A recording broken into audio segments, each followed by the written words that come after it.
We discovered Palm Canyon Road in 2024 when we went there for Christmas. Even by a wildlife refuge, we really didn't see any wildlife. Just some javelina footprints when they stole, but didn't eat, my fire-baked potatoes.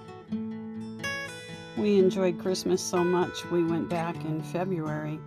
This time we took our FJ so that we could go off-road and bang around without scratching the car, which I didn't want to do with the Land Cruiser.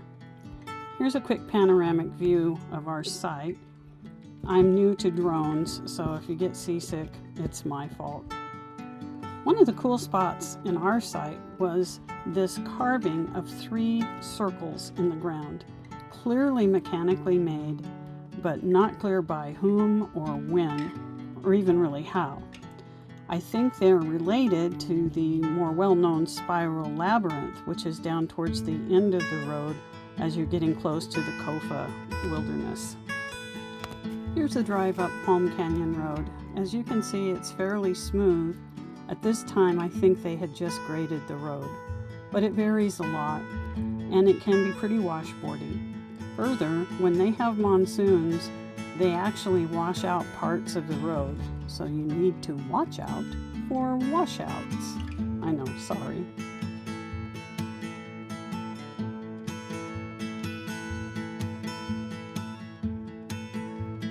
Camping's only allowed in a few spots within the refuge, and all of them are close to the road. If it's not obviously a site, don't camp there.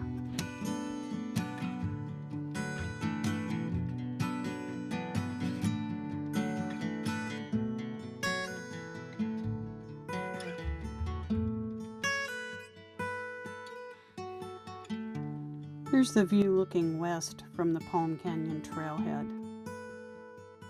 Native palms are rare in Arizona, and this hike is a great way to see some. It's only about a mile long, and even in my poor physical shape, I was able to get up there and back. You'll know when you've gotten to the palms because there's a sign pointing to them.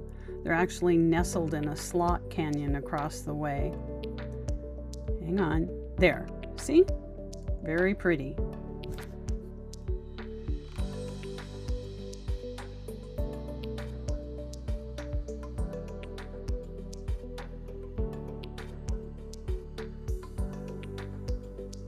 About 3 miles in the Palm Canyon Road, you'll see a trail cut off to the left.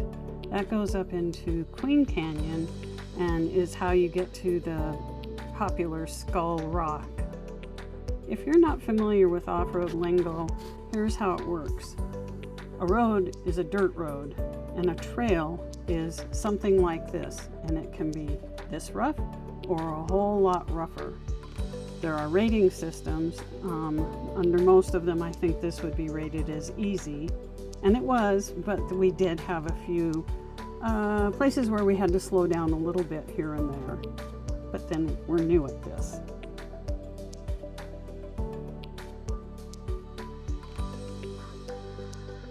People generally drive trucks, SUVs like Jeeps, or side-by-side vehicles on roads like this. We encountered a little bit of everything on this day, starting with these 2 Jeeps and going on to, well, hang on and I'll show you.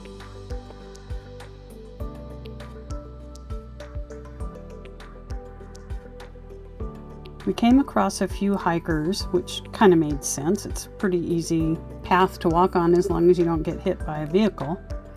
But the bicyclists did surprise me. This looked like it would be very, very difficult. And I think those bikes were simply 1 speed. It turns out that speed must have been fast because they actually caught up with us at Skull Rock. We were driving between 5 and at least 10 miles an hour.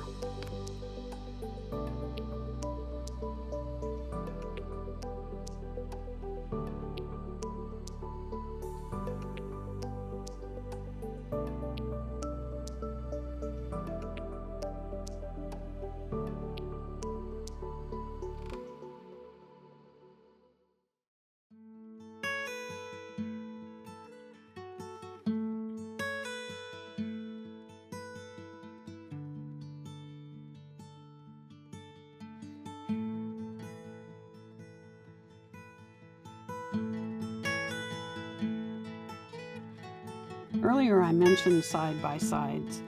These purpose-built off-road vehicles are loud, fast, dusty, and generally easy to spot with those flags they have waving. These two guys were really nice. You've no doubt guessed what Skull Rock looks like. This is one we saw at Joshua Tree, and this is the one that's out on Queen Canyon Road. It's a little creepy, quite honestly. Looks like it's been used for years and years and years as a shelter, just judging from all the black on the ceiling and all the rocks people have filled in. The view from it is absolutely amazing, but I think I'd rather camp outside. Because outside, the views are absolutely gorgeous. Lots and lots of these jagged rocks and quite a lot of greenery, which, you know, in the desert is pretty nice to have.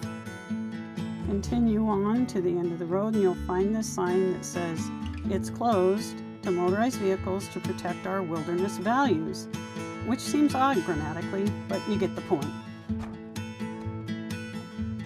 I mentioned hikers earlier, and here are a couple of them that we came across. There were several groups along the way. Almost inspired to get outside and get more exercise. To be continued. I did get outside to shoot this video of Fred as he's practicing driving the FJ on a little more rugged terrain than what we're used to seeing in town. It's surprising how unnerving it is to go over something that's really not that steep. You're just not used to doing it. And see, watch, bump, bump, bump, bump. There you go, bump, bump, bump. We're loving it.